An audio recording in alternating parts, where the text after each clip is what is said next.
राजनगर गांव में रामचरण नाम का एक आदमी रहता था। उसकी पत्नी का नाम कुसुम और बेटी का नाम गुड़िया था।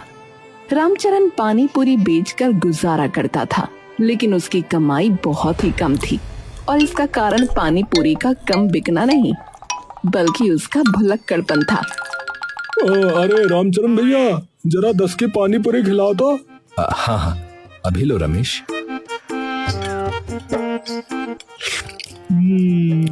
वाह वाह वाह, क्या मजेदार पानी पूरी है। आपके जैसा पानी पूरी का पानी इस गांव में तो क्या आसपास के 10 गांव में भी नहीं बना होगा भैया। अरे अरे, इतनी प्रशंसा के लिए बहुत बहुत धन्यवाद भैया। वो कहते हैं ना कि स्वाद खाने में नहीं बल्कि खाने वाले की जीभ में होता है। हाँ, अरे ऐसा कुछ नहीं कहते हैं भाई, कहाँ कहते हैं, कौन कहता है? बल्कि बोला यह जाता है कि खूबसूरती देखने वालों की आंखों में होती है, ये जीभ में स्वाद होता है, ये होता है, कौन कहता है? अरे तो अगर खूबसूरती आंखों में हो सकती है तो स्वाद जीभ में क्यों नहीं हो सकता? बताओ रमेश, तुम तो बताओ। अरे क्यों नहीं। अरे और अगर नहीं भी होता है तो आज आपने कह दिया ना, तो आज से होने लगेगा। अरे ऐसे ही तो धीरे धीरे कहावतें बनती हैं भारत में, है? हाँ, बिल्कुल सही कहा भैया। तुम ही हो एक जो मेरी बात को समझते हो भाई। अरे तुम दोनों कुछ पागल वागल हो क्या है? अपनी अपनी कहावतें बना रहे हो, है? खैर मुझे क्या, मुझे तो तुम पानी पूरी खिलाओ, फिर मैं यहाँ से जाऊं।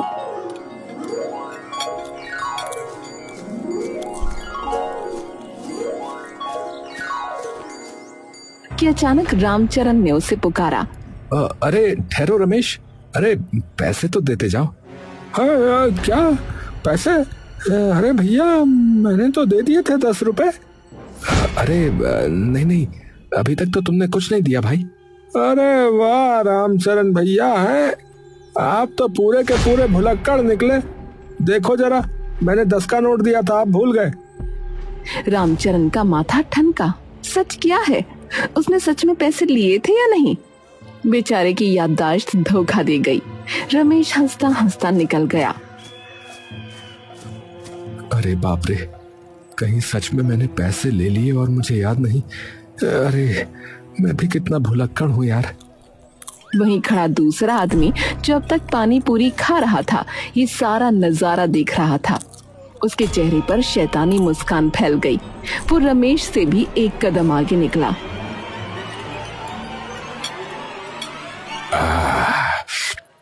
लो भैया, बहुत मजा आया भैया, वाह। और हाँ, मेरा 10 का नोट वापस करो, मैंने तो 20 का दिया था।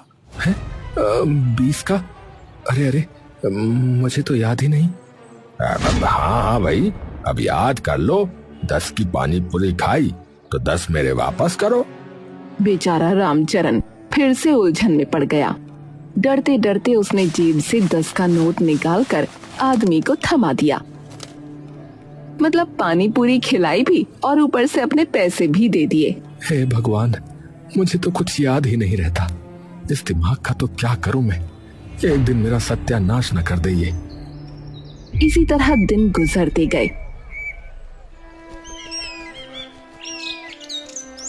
रामचरण का ठेला तो खूब चलता, लेकिन घर में 1 रुपया भी न टिकता। उसकी भुलक्कड़ दिमागी हालत का शिकार पूरा परिवार था। एक दिन की बात है, रामचरण शाम को पानी पूरी बेचकर लौट रहा था। उस दिन वो अपना ही घर भूल गया और अपने घर की जगह पड़ोसी गोपाल के आंगन में घुस गया। अरे ओ रामचरण, हमारे घर में क्या कर रहे हो? अरे ये मेरा घर नहीं है क्या? निकल बाहर, भुलक्कड़ कहीं के। बाहर खड़े गांव के लोग ठहाकों में फूट पड़े। अरे देखो देखो, रामचरण जो है अपना घर तक भूल गया भैया। अरे भैया, ये बहुत बड़ा भुलक्कड़ हो रहा है आजकल। हाँ, अरे रामचरण, अब तो हद ही हो गई। चलो चलो घर में। वो उसका हाथ पकड़कर खींचते हुए अंदर ले गई। अपना इलाज करवाओ, वरना एक दिन बहुत पिटोगे किसी के हाथों। अरे मैं पता नहीं कैसे। अब छोड़ो ऐसे वैसे, चलो खाने बैठो। यूं ही दिन गुजर रहे थे।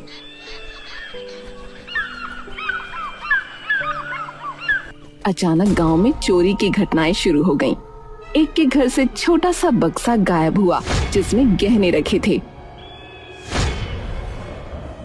लोग परेशान हो गए और शक की सुई सीधा रामचरण पर आ गई। अरे सुनो सबके सब लोग, अरे और कौन हो सकता है? यही रामचरण होगा। हाँ, इतना भुलक्कड़ है कि दूसरों का सामान अपना समझकर उठा लेता होगा, और क्या। हाँ, सही कह रहे हो। ये तो अपना घर भूल जाता है, दूसरों का सामान उठाकर भी कह देगा अरे मेरा ही है।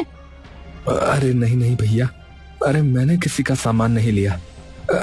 कसम है मुझे अपनी बेटी गुड़िया की, मैंने किसी का सामान नहीं लिया। हाँ, मेरे राम ने ऐसा कुछ न किया होगा। भले ही भुलक्कड़ है पर चोर नहीं। मेरे पापा बुरे नहीं हैं, सब लोग गलत कह रहे हैं। गांव का मुखिया धर्मपाल वहाँ आया। उसकी गहरी आवाज ने सबको शांत कर दिया। अरे बस करो, जब तक इल्जाम साबित ना हो किसी को दोषी मत ठहराओ। कानून से ऊपर कोई नहीं, समझे? अरे लेकिन मुखिया जी, सबको पता है ये नंबर 1 भुलक्कड़ है। हाँ, अरे कहा ना, सबूत के बिना किसी पर उंगली मत उठाओ। लेकिन कुछ लोग मानने को तैयार ही नहीं थे। रामचरण पानी पूरी बेचकर थका हारा घर लौट रहा था। अचानक अंधेरे में नकाबपोश लोगों ने उसे घेर लिया। कौन हो तुम लोग? कौन हो? चोर कहीं के, अब सच उगल देगा तू। ये ले, ये ले, ये ले। बिना कुछ सुने उन्होंने रामचरण पर डंडे बरसा दिए। बेचारा दर्द से चीखता रहा, फिर अंधेरे में गायब हो गए। अरे भैया, अरे भगवान, अरे मैं चोर नहीं हूँ। गांव की सुनसान गली में उसका करहाना गूंजता रहा। रामचरण घायल होकर बिस्तर पर पड़ा था। उसके शरीर पर पट्टियां बंधी थीं और आंखों में बेबसी। घर का कोना कोना मानो दर्द से कराह रहा था। कुसुम का चेहरा चिंता से झुर्राया जा रहा था और छोटी गुड़िया की आंखों में सवाल तैर रहे थे। पापा, आपको किसने मारा? आपने किसी का कुछ नहीं बिगाड़ा, फिर सबने क्यों मारा? बेटी, उन्होंने मुझे चोर समझकर पीटा है, पर मैं निर्दोष हूँ। बस मेरी किस्मत। हे भगवान, ये क्या दिन दिखा दिए। अब घर कैसे चलेगा? ठेला कौन लगाएगा?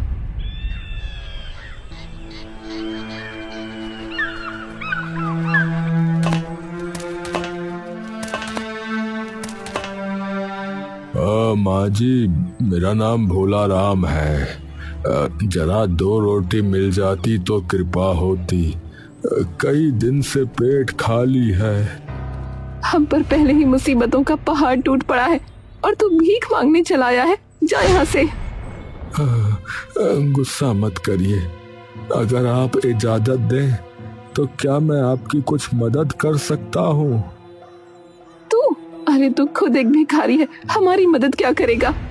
हाँ हाँ, मैं भिखारी हूँ और देखो ना, लंगड़ा भी, लेकिन हाथ पांव जो चल रहे हैं, काम करने की ताकत अब भी है। आप पानी पूरी बेचते हो ना, मुझे ठेला दे दीजिए, मैं बेचूंगा। बस मुनाफे से थोड़ा हिस्सा मुझे दे देना। कहीं हमारा ठेला लेकर न भाग जाए। अरे कुसुम, हमारे पास कोई और रास्ता नहीं है। घर तो चलाना ही होगा।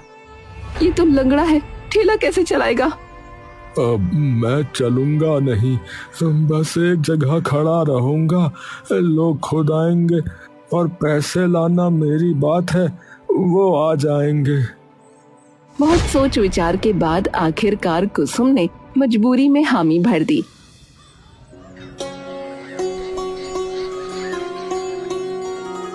अगले दिन सुबह से ही भोला राम लंगड़ाता हुआ ठेले पर खड़ा था। उसके चेहरे पर संकल्प की चमक थी। अरे देखो देखो, है? पहले भुलक्कड़ पानी पूरी बेचता था, अब लंगड़ा बेच रहा है। लगता है ये ठेला भी किसी दिन अपने पैरों की तरह डगमगा देगा भैया। लोग हंसते मजाक उड़ाते, पर भोला राम ने ध्यान नहीं दिया। वो शांत भाव से ग्राहकों को पानी पूरी परोसता रहा। लेकिन इसी बीच गांव के हालात बिगड़ते ही गए। चोरी की घटनाएं थमने का नाम ही नहीं ले रही थीं। मुखिया जी बता रहे, अगर चोर नहीं पकड़ा गया ना तो हम गांव छोड़ देंगे, बता रहे। मेरा मंगलसूत्र तक चला गया, ऐसे कैसे चलेगा? मुखिया जी आपसे नहीं हो पाएगा, आप बस बैठे रहिए। हाँ, अरे शांति रखो, है? अरे मैं भी चाहता हूँ कि चोर का पर्दाफाश हो, लेकिन धैर्य रखना पड़ेगा। हाँ। तभी अचानक खबर फैली, गांव का लड़का रमेश घर छोड़कर भाग गया। हाँ? क्या कहा? रमेश भाग गया? मतलब वही चोर था, सबका सामान उठाकर भाग गया। देखा देखा, हमने पहले ही कही थी हमने। अब तुम्हारा क्या काम बचा मुखिया जी, बताओ। नहीं बता दो, अब तुम बता ही दो। अरे हे भगवान, अरे कहीं सचमुच अब क्या होगा? गांव में कोहराम मच गया। लोग रमेश को कोसने लगे। गांव वालों का गुस्सा मुखिया पर भी टूट पड़ा। इसी बीच भोला राम की तेज आवाज गूंजी। अरे रमेश चोर नहीं था, चोर कोई और है। अरे क्या बोला जा रहा है? झूठ बोल रहा है तू। अरे कौन ले गया हमारा सामान, बता। तू ही बता दे फिर, कौन है भैया चोर, बता दे। मुझे ये तो नहीं पता कि चोर कौन है, पर रमेश का असली राज मैं बताता हूँ। वो किसी का सामान लेकर नहीं भागा, वो तो जो है अपनी मोहब्बत के साथ भागा है। मोहब्बत? कौन मोहब्बत? अरे वो गांव के ही गोपाल की बेटी इमली। अरे भैया ये सच कह रहा भैया, मैं ये बात छुपाना चाहता था, पर आज पता चला भैया कि राज भला कहाँ छुपते हैं। हमारी नाक कटवा दी उसने। ये सुनते ही चौपाल पर सन्नाटा छा गया। हर कोई एक दूसरे का चेहरा देखने लगा। अरे मतलब चोरी वोरी नहीं, मतलब ये तो प्यार मोहब्बत वाली कहानी चल रही भैया है, कुछ होता वाली कहानी चल रही है, शाहरुख और काजोल वाली है। हे भगवान, ये तो कोई और ही बात निकल आई। हाँ, तो इसका मतलब असली चोर अब भी गांव में ही है और हम सब बेवजह रमेश को कोस रहे थे, बताओ। पर भोला राम, तुमको इतना सब कैसे पता चला? अरे हाँ भोला राम, तू इतना बड़ा राज कैसे जान गया रे? कहीं तू भी? हाँ, कहीं तूने ही तो उन लोगों को नहीं भगवाया? अरे भैया गलत मत समझो, सच्चाई ये है कि रमेश और इमली अक्सर मेरे पानी पूरी के ठेले पर आते थे। वहीं मैंने उनकी बातें सुन ली थी भैया। और गोपाल भैया, सरोज भाभी, इसमें आपकी नाक कटने जैसी कोई बात नहीं है। आपकी बेटी ने चोरी नहीं की, बल्कि प्रेम किया है। अगर आप लोग मान जाते तो आज उन्हें भागना ना पड़ता। सही कह रहे हो। हाँ, हमने ही उसकी बातें अनसुनी कर दी भैया। अब अगर उसका फोन आए तो गुस्से से नहीं बल्कि प्यार से बुलाइएगा, तब देखना वो खुद लौट आएंगे। हाँ। गोपाल और सरोज उसकी बात सुनकर चुपचाप सर झुकाए वहां से चले गए। भीड़ छट गई, लेकिन सवाल वही का वही रह गया, आखिर चोर है कौन? अगले दिन मुखिया धर्मपाल का नौकर हरिराम भोला राम का मजाक बनाने के लिए लंगड़ाता हुआ आया और बोला, अबे चल लंगड़े ओए, मुझे भी जरा तेरी मशहूर पानी पूरी खिला चल। भाई मजाक ना उड़ाओ, बैठो मैं खिलाता हूँ। हरिराम पानी पूरी खाने लगा। तभी कुछ लोगों की नजर उस पर पड़ी। उन्होंने देखा कि उसके हाथ की उंगली में वही अंगूठी चमक रही थी जिसकी चोरी की रिपोर्ट गांव में हुई थी। भैया, मोरी मैया, जरा देख रहे, ये अंगूठी तो उसी चोरी वाली अंगूठी से नहीं मिल रही है। ए, साले को पकड़ो, इस हरामी को। यही है असली चोर, यही है रे। पकड़ पकड़ पकड़ हरिया पकड़। भीड़ ने हरीराम को घेर लिया। अबे अबे बाबलो रुक जाओ, ए भाई रुक जाओ भाई। अरे अब बोल, अरे कहाँ छिपा रखा है बाकी सामान, बोल बोल। अरे भैया, भाई मैं चोर नहीं भाई। ये अंगूठी मुखिया धर्मपाल ने मुझे दी तोहफे में। भाई मैं चोर नहीं हूँ। भाई मार मत भाई। तोहफे में? अरे झूठ बोलता है, झूठ बोलता है। तोड़ खपड़िया तोड़, साले की है खपड़िया तोड़। ईंट मार ईंट मार। अरे अरे बस करो बस करो। अरे बिना सुने मारना बंद करो। अगर हरीराम कह रहा है कि अंगूठी उसे मुखिया ने दी है तो पूछ लो ना मुखिया से। ए भैया सुन ले, अगर झूठा निकला तो यहीं गाड़ देंगे, बता रहे तुझे। हाँ यहीं गाड़ देंगे, हाँ यहीं कब्र बना देंगे तेरी, बता रहे। हाँ भैया पूछ लो भैया, मैं झूठा थोड़ी हूँ, मैं झूठ नहीं बोल रहा। ये अंगूठी मैंने चोरी नहीं की, मुखिया जी ने मुझे दी है। पूरे गांव में हंगामा मचा हुआ था। हरीराम की बात सुनकर सब लोग मुखिया धर्मपाल के पास पहुँचे। मुखिया जी, बताओ, हम सूद देंगे, तुम बता रहे। हमें बताइए कि आपके इस नौकर के पास ये जो अंगूठी है, ये आपने इसे दी है? जल्दी बता दो हमें, हमारे माथे की नजर जो है ना वो चढ़ रही है, बता रहे। अब ये अंगूठी, हाँ ये तो मेरी ही है, मैंने ही हरीराम को दी थी। लोगों ने राहत की सांस ली। तभी भीड़ में से किसी ने ऊंची आवाज लगाई। अरे भैया, छोटा मुंह बड़ी बात, लेकिन क्या इसका मतलब ये नहीं हो सकता कि मैंने चोरी की है? अरे मूर्ख इंसान, सुनार की दुकान पर एक डिजाइन की कई अंगूठियां मिलती है, जो खरीदता हो उससे पूछ ले। भारी खामोशी छा गई। तभी कुछ लोग बोले, हाँ भैया, बात तो सही है। नहीं बात सही है, मतलब कि सुनार यही डिजाइन की कई अंगूठियां बनाता होगा, है ना? आप पर शक करना गलत लग रहा है मुझे तो भैया। तुम क्या कहते हो रे मनोज? भीड़ में हलचल मच गई। हरीराम रोते रोते बोला, देखा, मैंने कहा था ना मैं चोर नहीं हूँ। तुम लोग मानते ही नहीं हो। बात बताओ, कूट के रख दिया, धुन के आटा बना डाला मुझे। लोग शर्मिंदा हो गए और हरीराम को छोड़ दिया। लेकिन अब सवाल और बड़ा हो गया। अरे लेकिन बात तो फिर यह है कि असली चोर कौन है? हाँ भैया, असली चोर कौन है? हाँ असली चोर कौन है फिर? कौन है असली चोर? उस रात गांव के 4-5 लोगों ने तय किया कि पहरेदारी होगी और ये बात किसी और तक न पहुँचे, वरना चोर चौकन्ना हो जाएगा। वो लोग रात में लाठियों के साथ गलियों में घूम रहे थे। अंधेरे और सन्नाटे में सबकी धड़कनें तेज हो चुकी थीं। अचानक किसी ने देखा, भैया देखो, वो कोई आदमी कहीं चोरी छिपे जा रहा है, देखो। वो चारों फौरन उस तरफ भागे और दौड़कर उस आदमी को पकड़ लिया। वो भोला राम था। तो तू ही है असली चोर, है? पानी पूरी बेचने का ढंग किया है और चोरी करने गांव में घुस आया। भोला राम हांफते हुए हाथ जोड़कर बोला, नहीं, मैं चोर नहीं हूँ। मैं भी आप लोगों की तरह चोर का पता लगाने के लिए रात में निकला हूँ। अरे झूठ बोल रहा है, सरासर झूठ बोल रहा है ये बंदा। अरे अभी मंदिर में असली चोर घुसा है, वो मूर्ति का मुकुट चुराने वाला है। वो लोग ये सुनकर हैरान रह गए।